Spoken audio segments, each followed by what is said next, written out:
something, man. Energy, man. Why you do that, man? Why you do that, man? Bro, put a silencer on this bitch shoot like Bro, put a silencer on she sound like Lee's.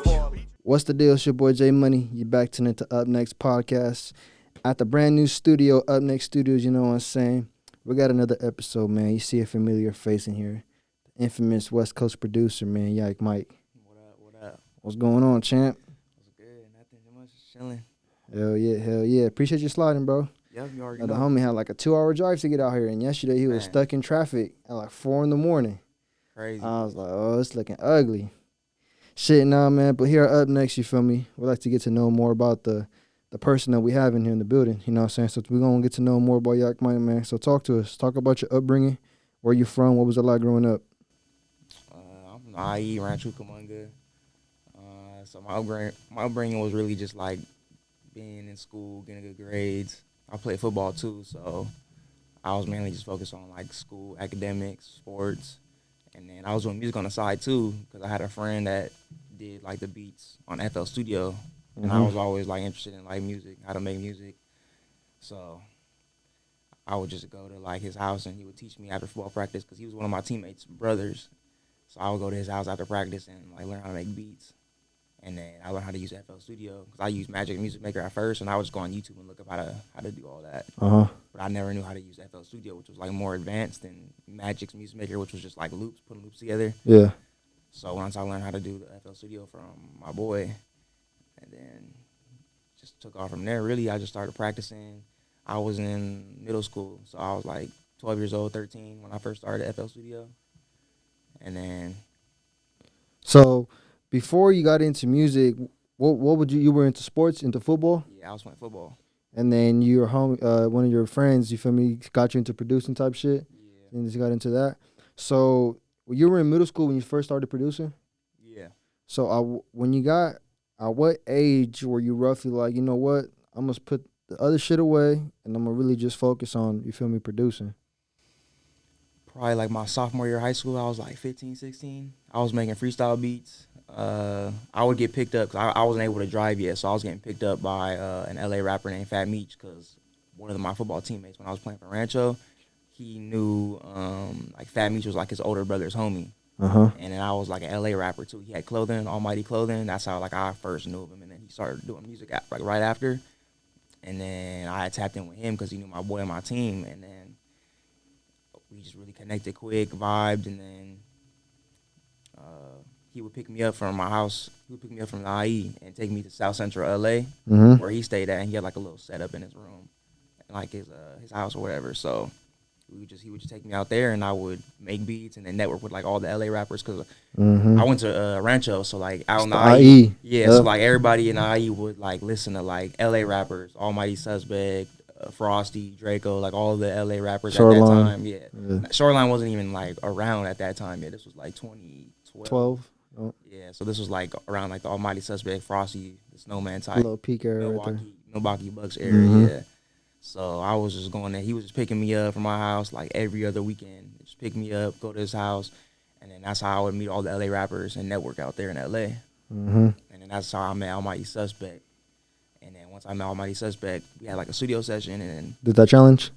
Yeah, I was showing him beats, and one of the first challenge is the Almighty Becky challenge. That was like a beat I had showed him, and he said, "Oh, let me get that beat." Like he had hit me when I was in school one day, and he had told me like, "Oh, that one beat you played at the studio, send me that, and we gonna make a challenge to it." I was like, "All right, bet." So you were a sophomore in high school when all this was happening? Yeah. Okay. Yeah, I was sophomore, like 15, 16. Now the people that you went to school with, were they listening to those artists? Yeah. So where they were like, man, you working with Almighty, you getting there was like, you feel me? It's like, oh, YikeMike. Yeah, that's literally how it was. I was like, I became a celebrity kind of at school. Like everybody's like, oh, YikeMike. Well, people was already knowing my name because right even before I went to freshman year of high school, people from other middle schools knew me because I would go to like parties that other kids knew. Like I was kind of like at the teen center back then, so I was kind of like a little tapped into like people from other schools even before high school. Like where high school, all the middle schools go to one high school, but different middle schools, I was already kind of known because I would go to like teen centers in the summer, and I would do like little activities where I would meet different people or go to like the park and stuff, football, sports. I was always kind of connected already. It's like YikeMike, my name was already like kind of like around. So in high school, you was like the man. It was like, oh yeah. Kind of the man. I feel like I was more like almost like a laughing stock almost, because when I first started making beats, people was like hating on me. They was like telling me my beats was trash. Like I was like known to be like that guy. Like, oh, why are you making beats? Why are you? Don't get ahead of yourself. Like, don't try to like. Because back then, not many people were rapping. Not many people were making beats in school like that. Like it was kind of like taboo almost. Like Facts. that wasn't really a common thing. It was more like, okay, you do football, basketball, sports type thing. But if you do rapper, you're a producer. You're trying to be like, you're trying to produce for Drake one day. Like that was like a far fetched idea.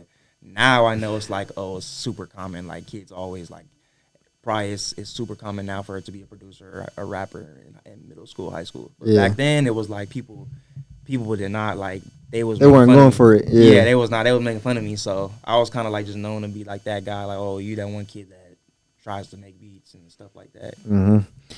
Who were some of your favorite producers growing up that you really like? Do you think influenced you? Metro Boomin for sure. Like, I like how he had like I really like producers. Like I know nowadays people get it mixed up with like beat makers. Like, oh, you just send a beat out to another group of producers, they get the placement, or you just send a bunch of beats to emails. And like I like actually being in the studio with the artists and like making so like Dr. Dre, Metro Boomin. Like Metro Boomin had his 19 and Boomin, which was like a whole tape of like he made all the beats. He had all the artists, all the upcoming artists, or just artists you believe in really, and you just make a whole tape of like just songs you produce. And like Dr. Dre did it, Metro Boomin did it, Mustard does it. So like I was like looking up to them type of producers. Even EDM, because I was making EDM electric beats before I was even making hip hop, rap, trap beats. Mm-hmm. Like I was making like EDM, Dead Mouse. Like I was looking up to those producers, the EDM electric wave, like Dead Mouse, Skrillex, Avicii. Like when I first started making beats, I was making EDM electric beats. Then like when I was in high school and start transitioning. That's when like everybody was listening to Almighty Suspect, LA rappers, Frosty. So I had to transition to make those type of beats. So hip hop, rap type style. That's when I started making those type of beats after that. Yeah. So you first you said that in your early producing stages you got with Fat Meech, and then you started working around with artists like Almighty Suspect and stuff. Do you remember the first song that blew up? My first song that went viral, blew up was probably the Becky Challenge with Almighty Suspect. That was like my first. That was like my break. That was like my breakout song that I like. That's when I knew, okay, now I'm like kind of like dabbling into the industry. That was like when I knew, all right, let me kind of back off football, because I was playing football. So I was like going to camps. That's how I met like a lot of other like artists nowadays and like rappers, because like football 7-on-7. So I would like know like people from LA, schools from LA, IE. So like once that song popped off, I was like, okay, now I need to start taking music more serious, because people clearly like my sound, they like my beats. Like now they know my tag. My tag was like pretty viral. So after that song, the Becky Challenge blew up. Then it was a series of challenges. So it was like no misses. Like so we multiple. we just kept doing it, challenges. I had a lot of different rappers and upcoming rappers that would freestyle on the beats. So it was kind of like it was kind of win-win, because I was able to get my name up. Of course, Almighty Suspect, and then all the other artists that were coming up, they were able to like hop on challenges and like hop on the freestyle, and like it was kind of like a movement. Yeah. Like nobody was doing like, oh, make a challenge, hashtag it, and then post on Instagram. The winner gets a feature from Almighty Suspect, make a free beat from me, like that type of thing, a reward system for hopping on this challenge. But then it's going like, up? Yeah, he would like post all the videos on his page. I would post them, so it was kind of like everybody. It was a win-win for everybody. Yeah, that's dope as fuck. Yeah. You still keep in touch with Almighty? Nah, I ain't talked to Almighty in a minute. I'm not gonna lie. What you think of that situation you have with Kelpie the Pimp on No Jumper? I think it was really just like, shoot, you kind of disrespected him. I don't know if he like was bold and was trying to like be funny, and like he was just like being disrespectful. So I feel like Almighty is a guy like you can't. You don't go for it. Yeah, you don't want to like go for disrespect, no matter like. I seen people saying, "Oh, if it was somebody else bigger," like I feel like regardless, whoever it was, he was gonna probably like let him know, yeah, like don't disrespect me type thing. So after Almighty, the Almighty Challenge came and things like that, what was like the next big song? Because obviously we know you produced for Blueface and stuff, but was there something prior before Blueface that ended up going viral as well?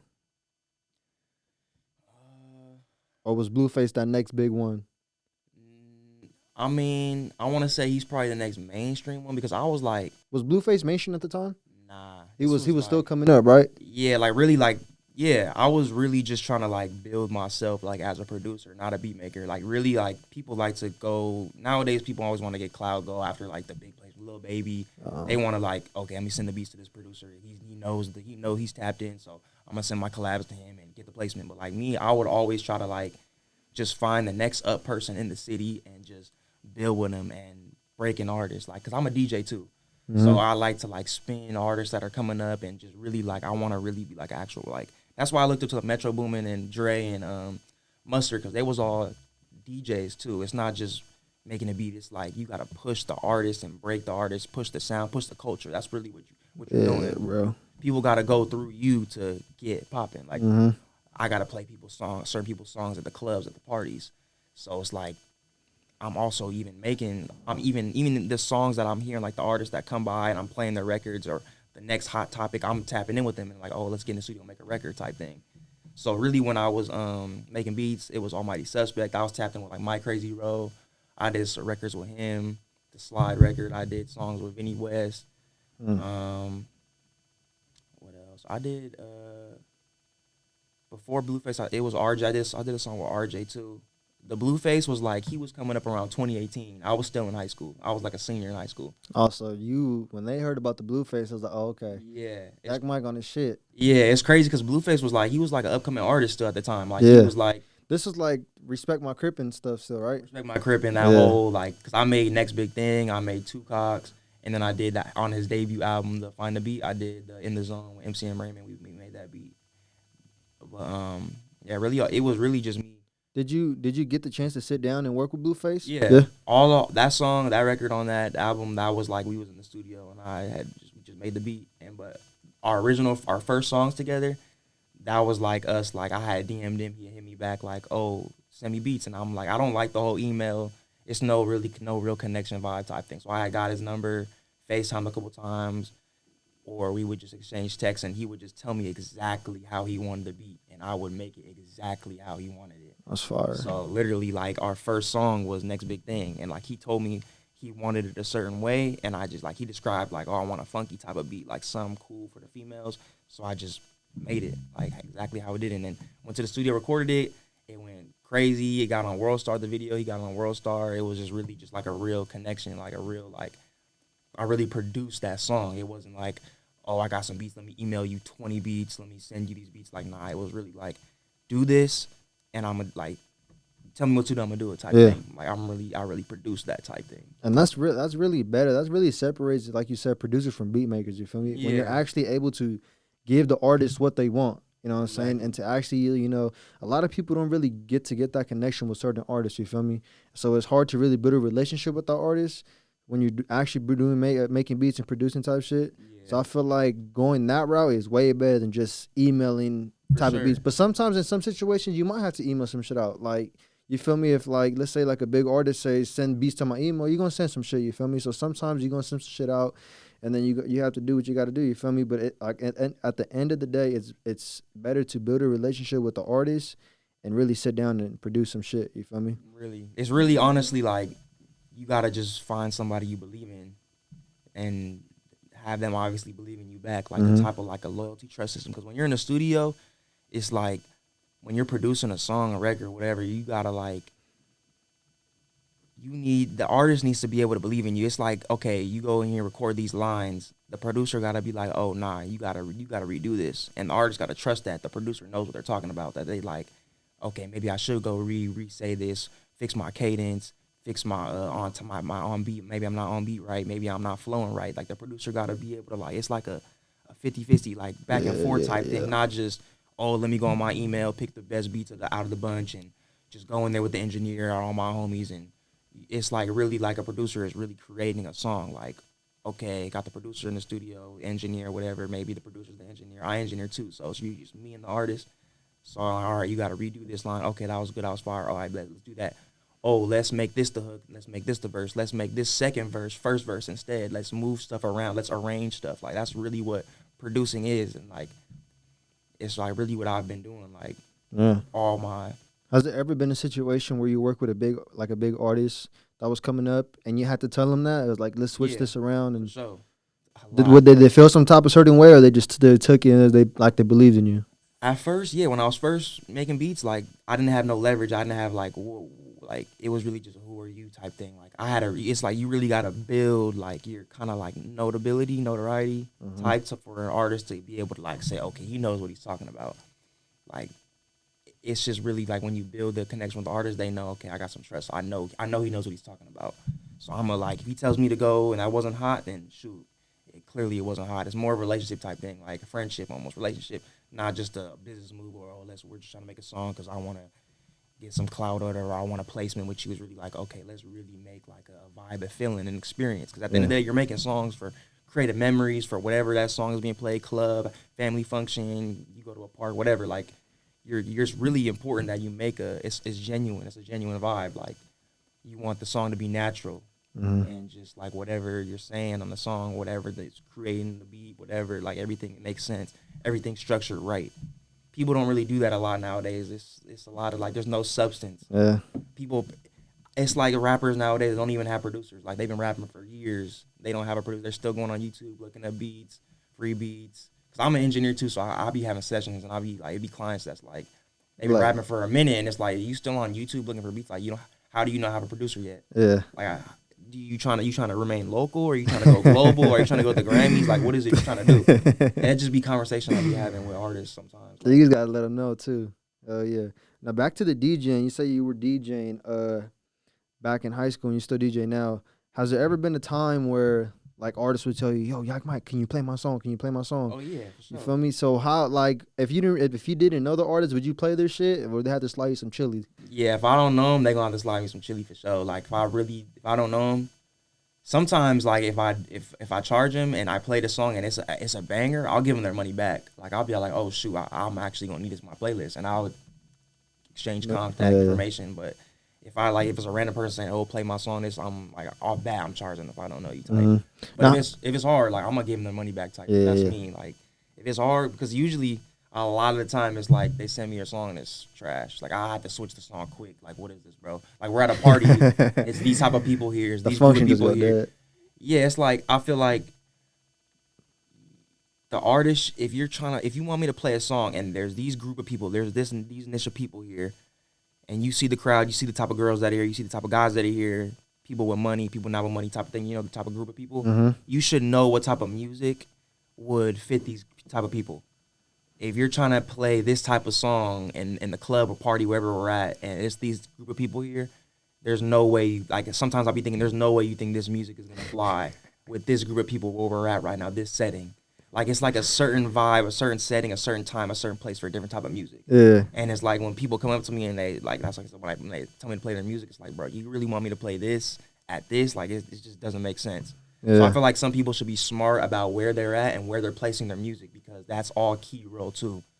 Even performing, if an artist is going to perform somewhere, pay to perform, to open up for somebody, you want to open up for an artist that's kind of similar to you, not an artist that's way far off. Like, why are you make trap underground music? You should not be performing for like Bino or somebody, or like somebody that makes West Coast music. You feel me?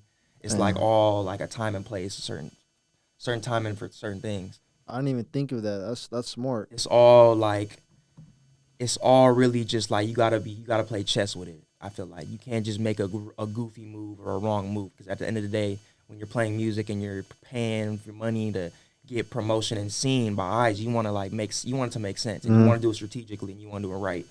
A lot of people, either they don't know, they don't have the guidance, or they just moving sloppy. Like, I feel like you should always have the right guidance in your corner, the right team to back you up, the right people in your corner that know the right things to get you to where you want to get to.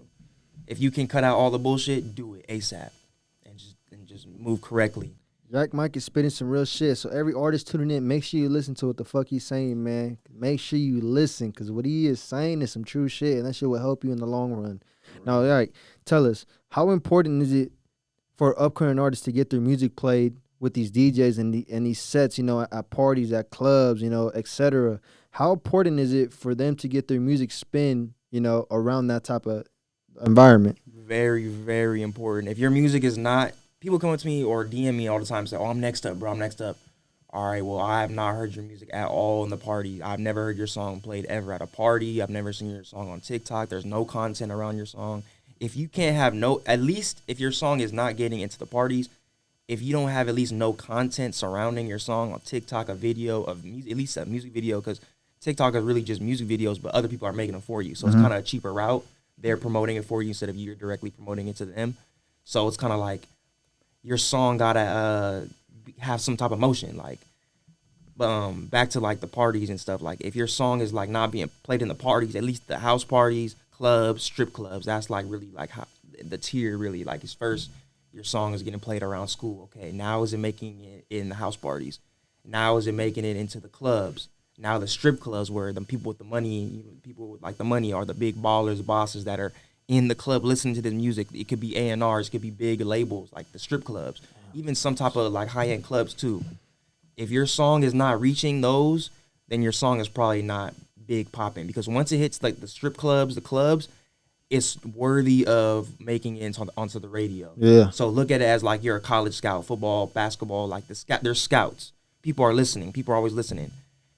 The DJs are the ones controlling like who's hearing, who's listening to who. So it's like if you don't make it past the clubs, the DJs aren't playing your music, your song is not in rotation. There's no listeners. Nobody's pushing your song type thing. So it's very important to get your song into the clubs. You should be known. You gotta know DJs. You should have all the DJs emails should be in your rotation. Every time you drop a song, have a list of DJs. Oh, send it to this DJ. Send it to these DJs that do house parties. Send it to these DJs that be DJing the clubs every Friday, every Sunday, every Thursday. Send it to these DJs that are the strip club, the house DJs that are there every weekend. Some strip clubs, they be open during the daytime. You want to try to get as much coverage during the daytime, nighttime, whatever. You want your song played everywhere.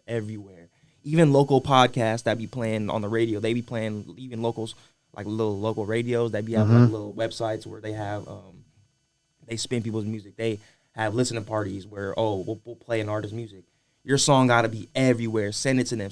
That's why it's important to have like a manager, or even you could do it, a team that's going to ship your song out, distribute your song out to everywhere. DJs got to have it. It's like, and then your song also got to be fire too. It got to be mixed. It can't right. be bullshit. Yeah, it got to be mixed right. So the DJs don't got to. It sounds good in the clubs, like, and you got to just take in consideration too, like your song. If you want to make it into the clubs, it got to have like a lot of bass, because like in the club, if people's drunk lit, they want to like feel that low vibration tone. That's why songs that are club songs are usually songs that have a lot of like 808s, like sub bass booming.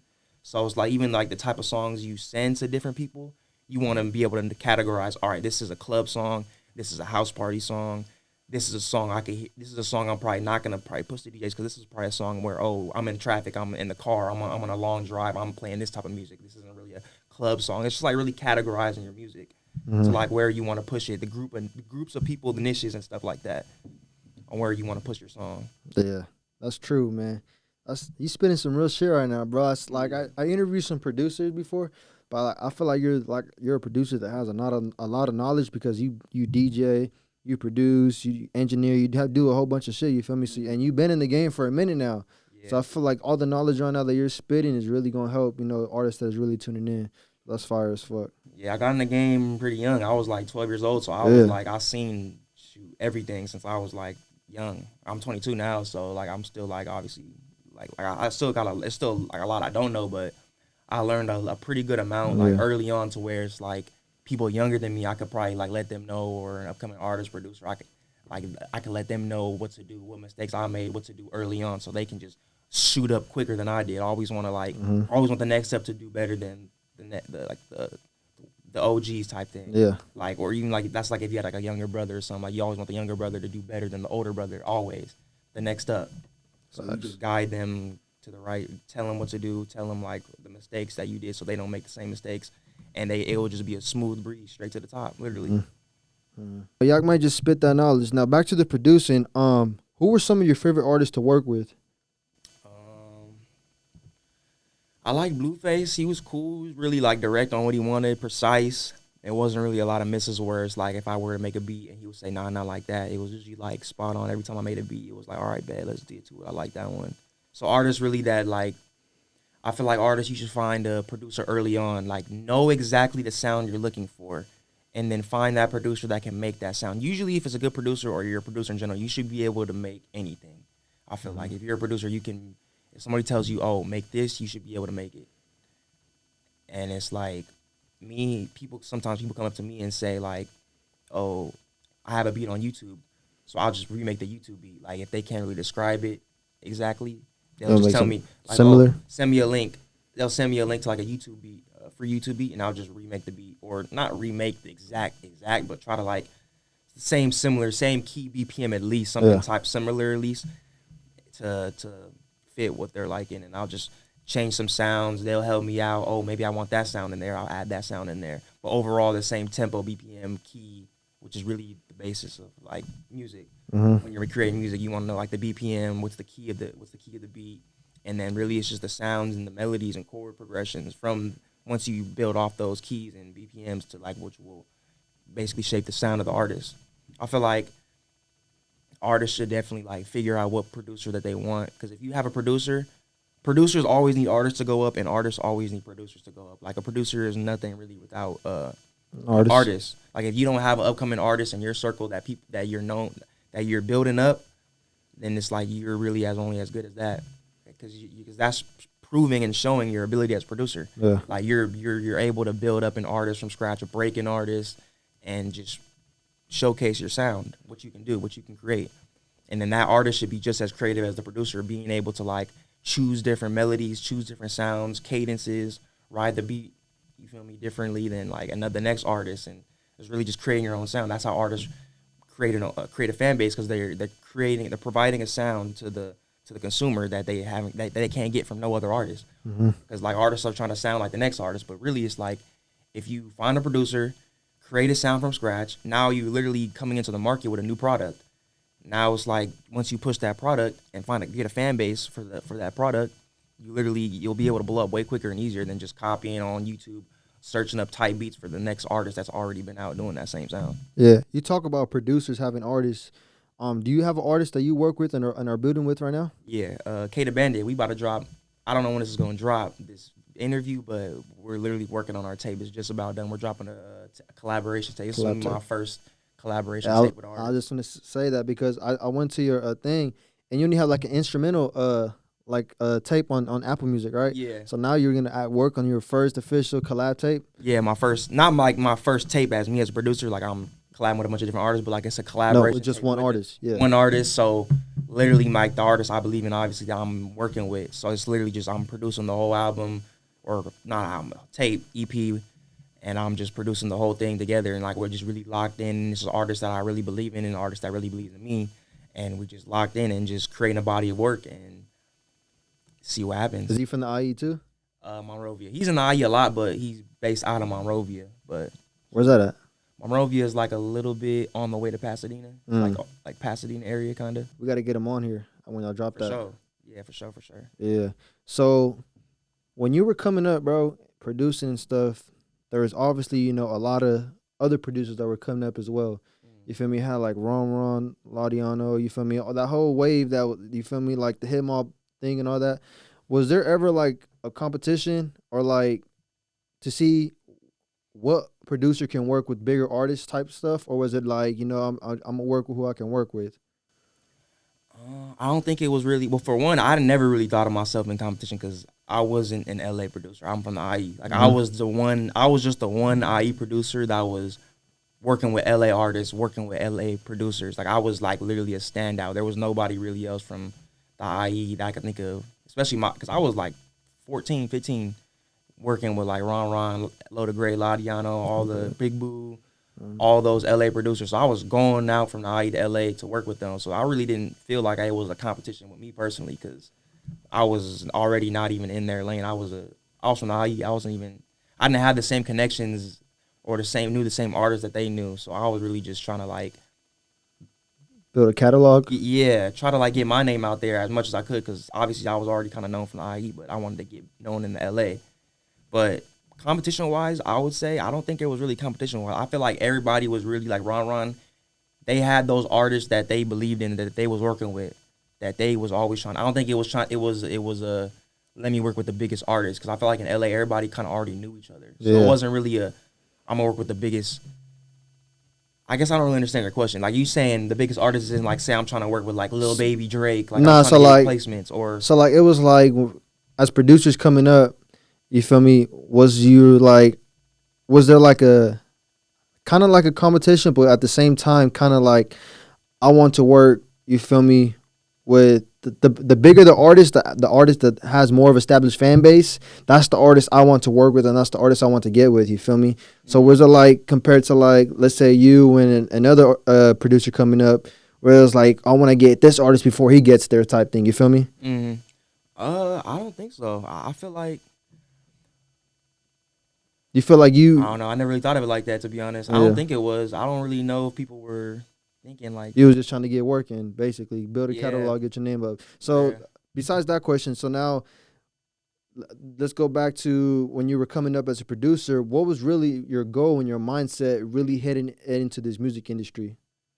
My mindset was I was really honestly doing it, especially at first, because I was like, I was doing it young. I didn't really like, I wasn't really worried about the money side, but when I was making music, I was really just making music because I wanted to make music. I didn't really care about, oh, I gotta make money, or I want the biggest placement, I want to get rich off this. I was really just, at first when I was making music, I was just making music because I wanted to just make music for me, and if people liked it, they liked it. But I was really just trying to like make music because I had the passion of music. Mm-hmm. But now it's like I still have the passion. I wouldn't care if I even got paid for doing what I do. And I still make music because I want to just make music. But it's really just now, just knowing how to get paid for it and getting paid for it while having fun, and just not forgetting to have fun while doing all this, and just remembering why you're doing it, and just do it just to like, because you want to genuinely do it, and you have the talent, you have the ability, you have the knowledge, you're studying it, and because you can, and you're blessed to be able to do it. A lot of people, they're just making music because they want clout, they want to be famous, they want to impress females, they want to gain followers on Instagram, they don't have no substance, they want to just do music because everybody else can do it because it's so easy. Anybody can make music using your computer, and nowadays it's easy. It's more accessible and easier to do music nowadays than it was back then. Mm-hmm. So now it's like you got the professionals mixed in with the amateurs. Back then it was just professionals. It was hard for an amateur to get in. Now it's like it's just everywhere. a cesspool of so many artists, to where it's like now it's really like you can never judge a book by its cover type thing, almost. Like you never know really who can blow up now too, and you never really know like who's the next big thing, because it's just like so many people are doing it, to where it's like it's almost like a bunch of lottery tickets. Yeah, like you never know who's gonna blow up. So it's just like so many people are doing music nowadays. So Yeah. it's really like, yeah. So did you work with an artist that was signed to a label before? Yeah. So talk about the difference between working and dealing with the artist that's signed to a label and then an artist that's not signed to a label, because there's different procedures, right? When you're working with the artist on a label. So talk about the procedures and like what you have to do, like you feel me, placements, things like that. How does all that work? So me personally, I really don't prefer or like, I don't really like reaching out to labels and reaching out to producers who know the labels, who know the artists, and almost like dick riding. I don't really like dick riding other producers that know the artist of like a super big, like a A-list tier artist, Mm-hmm. and just saying, oh bro, let's work, let me send you collabs, and collabing with like 20 other producers on a song and getting a placement. Like I know that's like a kind of big thing. It would be like, not knocking or nothing, but it's just like me personally, Yeah. I really like the art of really producing, being a producer, not a beat maker, and just I don't like the idea of sending out collabs and anything to a bunch of group of producers and they get the placement, and now it's like you're not creating no legacy and really a unique sound. I like just finding the next top artist in the city, not even next top artist, but just an artist that's really genuinely making music. Because I feel like you can feel and understand when somebody's making real, genuine music, and someone that's just, oh, you're just doing this just to Do it. Like, Yeah. just because you're bored, you're trying to get clout, you're trying to impress people, whatever. Like, I like making music with people that actually really like making music. So I like really just, hey, I'll tap in with them, let's get in a studio session, let's build, let's work, like, let's see if we can catch a vibe, let's see if we can create something. I may or may not be the producer for you. It shouldn't be forced. Like, if I can't make a song with you, if you're not messing with my style of how I make a beat or my sounds that I can provide, what I can do, then it's like, shoot, maybe it's not meant to be. Maybe I'm not the producer for you. I like to like really connect with artists that can genuinely connect with me, type thing. Yeah. Like they can they can work with me, and I can work with them. Yeah. So I just prefer like the artist producer and really just finding because then it's like it's finding more, the artist, finding the sound. Yeah, and it's more building you to your brand, your status as a producer, of building somebody and breaking somebody new. You're creating a wave rather than just hopping on a wave that's already been. Because like say if you send some producers like that send out beats to other producers or to the labels and they deal with these labels like you said about working with the independent with the procedures. Yeah. It's like now one of the procedures is like okay now you're sending out your beat. You're not really fully owning the masters because there's no way you're gonna unless you have a super great lawyer. There's no way you're gonna negotiate, and then it's also leverage too because these producers don't really have that much leverage when they try to ask for like certain percentages unless you're like a super well known producer. Mm-hmm. Leverage as in like you're gonna own this master. You're gonna be able to put this song on your platforms, DSPs, because some producers like Mustard, me, we have our own platforms, DSPs, Big Boo, Ron, Little Gray, like producers that are dropping their own music on DSPs. Like you see their name featured, like they're almost as if the producer is the artist type thing. Yeah, I seen that. Yeah, it's like when you're dealing with a label, you're probably, unless you're a really big producer, you're not gonna get that credit as you're dropping the song with the artist. You're just production credit, not artist. Almost, I don't even know what to call artist credit, but you're not getting the same exposure as the artist. Mm-hmm. You don't have that connection or level of leverage yet. But if you're independent, you work with an artist, say that doesn't even have a manager, or say they even do have a manager. Now you can ask for more and really, you can collab. I would say more better if with an independent artist and an artist like label. get something out of it. Yeah, say like cause I use DistroKid. I don't even have Empire or nothing independent. I'm really independent. I use DistroKid. Like I'm not signing nobody, no management. I've been doing this all me. Like I'm literally like I'm still been doing this all me. Like a lot of people have managers and deals, distribution. Like I do everything literally independent. So it's like we're doing splits on DistroKid. We're not even doing split sheets. We're just, we'll do a split on splits. If you have United Masters, we can split. Send me your email, and we're doing splits like that. So it's like it's really independent. So we're really getting like all our money. Yeah. Has anybody ever reached out to you for a distribution deal or? Yeah, a couple artists have hit me. It's really just like me. It's not like the money for me. So it's like if I don't really feel the artist, I'm not gonna just distribute my music with you. Like, I just want it to be kind of like natural. Like if I mess with you, let's make the song and we'll distribute it. But if not, then here you can buy the beat, you could distribute on your platform. Just give me my percentage, like type thing. Yeah. Now, for any upcoming producers, what would you tell them that are the most 3 important things when hopping into the industry?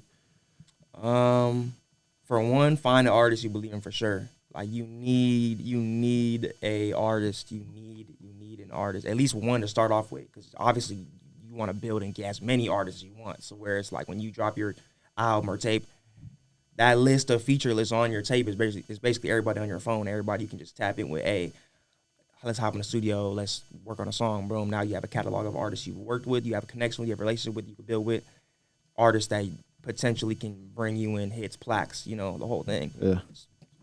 My bad. So I would say find an artist you believe in, lock in with them, be a producer, get in the studio and make a song, make a record. Don't just make a beat, send it off, make a song. So get in there, build with the artist, find out what they like, see what vibe they feeling and make that vibe they're feeling. Create the vibe. Literally, like when you're in the studio, it's like it's a vibe space. You're capturing that vibe and putting the pen to the paper and making a song. So be a producer, get in the studio and create with that artist you believe in. And then I would say probably get out more. Like if you're trying to build a brand as a producer and be like have that brand, have that like leverage to where it's like when you get a deal on the table, like now you can basically ask for more stuff like that, leverage. Like, what do you mean get out more? Like go out to like the functions and the like go out and not even functions. I would say functions for sure. or just have people see your face and have them know who you are type thing. Yeah, get your face card out there, known. Like it's cool. Like okay, yeah, they know the beats, but also like if you want to elevate even more and elevate your leverage is like now they know your face. Now it's like it's even bigger. To where it's like now you're almost an artist-esque. You're not even rapping on stage, but you're like you're known as because you're just as important as the artist on the song. Just because they're rapping or performing on stage, like you're the one who made the beat, you should kind of have more credit and get that credit. You deserve it type thing. So get out more, and just really when I get out more, it's basically just network. Go out to it don't even gotta be parties. You can go out to the mall or somewhere, just places where you think your fans are. Like let your be seen to where your fans can see you. Like depending on what type of music you make, those groups or niches of people probably hang out at certain places. So just go to those type of places, I would say, and just show your face, talk to people, follow people on Instagram. Like don't like have that ego. Like follow people back on Instagram. Like if you know somebody's been following you for a minute and they've been supporting you for a lot, I feel like it's right. You should just follow them back and like stay tapped in with them. Whenever you drop a song, send it to them. Like even send them your unreleased, because those are the ones that's gonna push your music and tell people about it. They are gonna go in people's places, and it's word of mouth is always better than the internet. So it's like those are the people that's gonna like go out and tell their friends, go to the schools. I would say too, like go to the schools and like kind of show your music around, like meet the kids. Like I did like a little a high school tour where I would just go to a bunch of high schools, and I would either go with an artist or I'd go by myself, and people would just like, they were just so excited to see just like, oh, he's the one that's making the music, the beats and stuff like that. So it's like just building a connection with the people that's consuming your music. Build a connection and relationship with the consumer. Yeah. How does that work? Like when you did, like if you want to go to a school and do school tours, like you just got to holler at the principal type thing? Or? Yeah, honestly, I did amateur to where I just announced it on Instagram, and people would just like, I would just tell like, oh, who's the most popular kid at school? Who's the ASB? And I would just DM the ASB and be like, oh, I'm going to be at y'all school. Tell everybody, you know, or I'll hit the most popular kid at school and be like, oh, tell everybody at school. I'm pulling up after school. I'll make a post. Or I would just make a broad post and say, oh, what high school should I pull up? And kids from the high school would just tag people, and then they would all just see it, and whoever tagged the most is the high school you would go to. Yeah. And then once you go to the high school, you would just get footage and content of you at that high school. So where it's like all the schools are gonna want to get involved, and they're gonna be like, oh, I want them to come to my school. I want them to turn on my school too. So now that's gonna drive more audience, more traffic to your page. Oh, who is this? And it's crazy because even if they don't know who you are, they're gonna want to know who you are just because everybody like, they see kids running to the after school. Oh, well, I wonder what they're running to. Why is everybody running after school? So it's just like a snowball effect. People want to see like, oh, what's going on? They're curious. They're kids. Yeah. Like this is a memory that they're gonna never forget ever, which is like what people understand too. When you go to the high schools or any school where there's kids, it's a young crowd. Like that memory is gonna live on with them forever. The same way music does. Like it's the same thing. Like creating memories is like the biggest thing you could ever do. So just stuff like that, networking and just going out is, I think producers should do a lot more of. Yeah. Now, my last question for you is, what is some advice you would give to your younger self now that you're more, you feel me, deep in this industry and the knowledge you have gained throughout this whole 10 years you've been here? So you say you've been doing this since 12, you're 22 now, so you're 10 years deep. What's some advice that you would give your younger self? I would honestly say like do things try to get set up to where I can get money, because like now it's like I right now I'm still trying to get all the money that I was supposed to make back then, because I would do like I was just making beats for people. I wasn't charging like upcoming artists I believed in. Yeah, like I was just like genuinely trying to work with them. Like I didn't care about the money. Like let's just make a song. But it's like now it's like it's a lot of money that those songs have made. So I'm really just like understanding the business side of music. Like okay, it was fun and games creating the music. Now know the business side, because like we're getting older. Like I gotta like kind of build a living, make it a real career, which is like basically like, you know, money, taxes, whatever, like making it a business type thing. So really just understanding the business side, probably knowing a little bit more about it back then. When I was younger, I would probably tell my younger self like just know the business side so I can have money ready for when later comes on. Now I have more money. My career is a little bit more solid. Yeah. For sure, bro. Shit, man. Anything you want to let the fans know from what's to come from YikeMike? So, I mean, really just tapping with me. I'll be having a lot of people that tap in with me, like asking me questions like this too, like, oh, what should I do? How should I get my music heard? Listen, it's like promo pages. A lot of promo pages you can go on. Like the Ox Connect is one of them. Like just if you want your music heard, say you don't know a lot of DJs or you can't get your songs into the club, but you have a good song that you think could go viral. Just tap in with the local promo pages, like the pages that are posting artist music. Oh, this artist posts this music. Like just tap in with those. Pay for a promo post. Try to like get engagements. People on listening to you, knowing who you are. It's all about like. Another thing I'll say too is my bad. You good? I feel like you should artists need to figure out, why are they doing this? Like, why are you doing music? Are you just doing it because you want to do it because everybody else is doing it? Or are you really one of those artists that are really like, it's an art. You're doing it because you have a substance. You're creating something that you want to create. You're doing it because you want to do it, not just, oh, they're doing it so I want to do it, or oh, I think he can do it so I can do it type thing. Like, figure out why you're doing this. Are you trying to be one of the artists that's trying to be worldwide, or are you trying to be local? You trying to go to the Grammys, or are you trying to just keep performing at house parties, go viral on TikTok here and there? Like, are you trying to, like, longevity wise, are you playing chess with this? Are you playing checkers? Are you just moving goofy? Are you moving sloppy? Try to, like, have a good team, find a good team of people around you, cameraman, videographer, someone that knows logistics, someone that can find niches, someone that can market your music. Try to build a team of people that are genuine and that are doing it because they want to actually help you. They believe in you. And a producer, that's going to help you out. Finding a solid team that's going to help you. So find a team and just figure out, like, why are you doing this music, and just execute. Yeah. That's what it is.